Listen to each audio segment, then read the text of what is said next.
Namaskaram Sadhguru. You said that if we have imbibed the very essence of inner engineering program, our very presence can be transformational. Can you please explain further on this?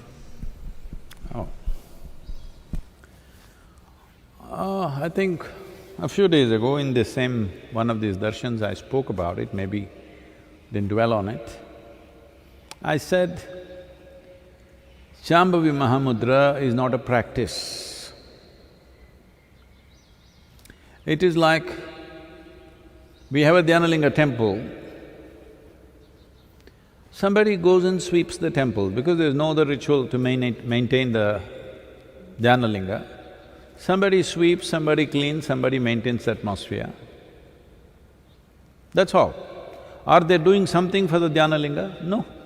They're just doing something for the floor, the atmosphere, stuff like that. So once you have Shambhavi Mahamudra, this is how it is. It is a certain consecration. I've always been saying this, the easiest consecration that you can do is a living human being. It's not for nothing that human being is the peak of evolution on this planet, it's the best material you can find. But the only problem with the human being is, the day when they come for the initiation day, they're blown away and they're, tears of ecstasy flowing. Within a few hours or a few days, depending on who they are, they'll make a U-turn. Not everybody, but a whole lot of them. Usually, the most derogatory term that they use against me is, oh, this was wonderful, but we have to get back to normal life. This is horribly insulting. They're saying to be peaceful, to be joyful, to be blissful is abnormal, to be miserable, to be worried, to be anxious, to be a lump of nothing is normal. Very derogatory towards me. So because of these silly ideas of their normality, they will make U-turns.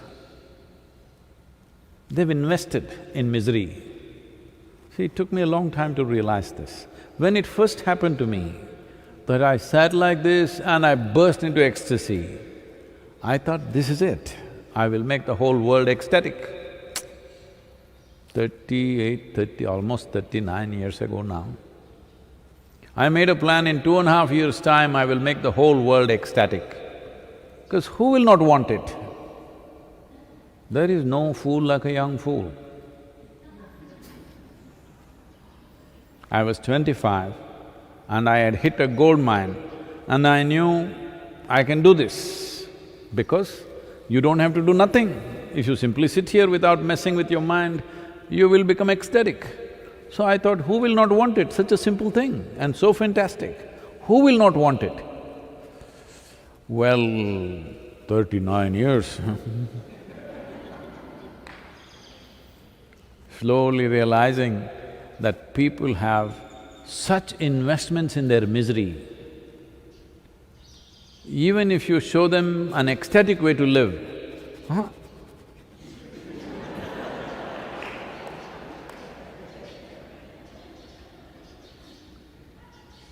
if they get up and walk, they want to take this cushion or even the chair with him and walk.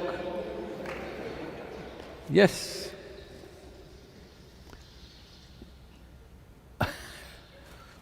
When I initially taught the inner engineering programs, they're just wild. I'm not dressed like this, I'm in a faded denim and a t-shirt, talking wild. My language was not cultured, I could say anything. Walking up and down and, announce a 4-day class and sometimes it's going to 6 days, sometimes it goes into 12 days, any which way. But they didn't understand a word that I was talking about. Even now, they don't. But their lives are transformed. because that's the only way it works. Nobody is getting transformed because of the words. Words are because they're so stupid, if you just make them sit here, they will go crazy. You have to tell them something. See, even this is darshan. That means I must just sit, you must just look. But if I just sit here, you will go crazy. What is he doing? He's just sitting, what are we looking? So I have to talk. Otherwise, no need for talking. See, if I go into the villages, if I just walk in, everybody bursts into tears because they don't have much value for all these too many words. So, we have consecrated you with Shambhavi. If you live it, you don't have to advertise, do in engineering every day to your wife, to your husband, to your children. Please da, enakaaga pannada, yoga pannada. Poma, enna neenga poi vande enna aiduchu? Because they're not seeing anything. You're saying wonderful things, but they have to see wonderful things, isn't it? When they see you, they must feel, wow, I want to be like this. If that happens, transformation happens. So, because it's a consecration, in a way, what we are trying to do is create walking temples, you know. If you build a stone temple, it's only in one place, you can't take it anywhere. Well, Dhyana Linga, if you're willing, because it's a non-physical form, it's available everywhere, but that needs a certain level of receptivity. So that's why we thought we will create millions of walking temples. So when you walk, those of you who are initiated, when you walk anywhere, when you are in your home right now, you must understand you are a temple in your house, you are a temple on the street. You must walk knowing this. People will come to you in a certain way. You don't have to preach anything, you don't have to advertise, you don't have to have inner engineering tattooed on your forehead. None of those things are needed. You simply be truly that you are living, constantly responding in a limitless way, without any sense of boundary. In a level of your emotion, you are like a mother to the world. Don't do anything, simply sit there. People will get transformed, not just people. Plants will respond, animals will respond, everything around you, even inanimate things will reverberate differently, 100%, I'm telling you. Well, there are a lot of textbook scientists who will immediately say, oh, he's spreading pseudoscience. Well, their idea of science is rudimentary.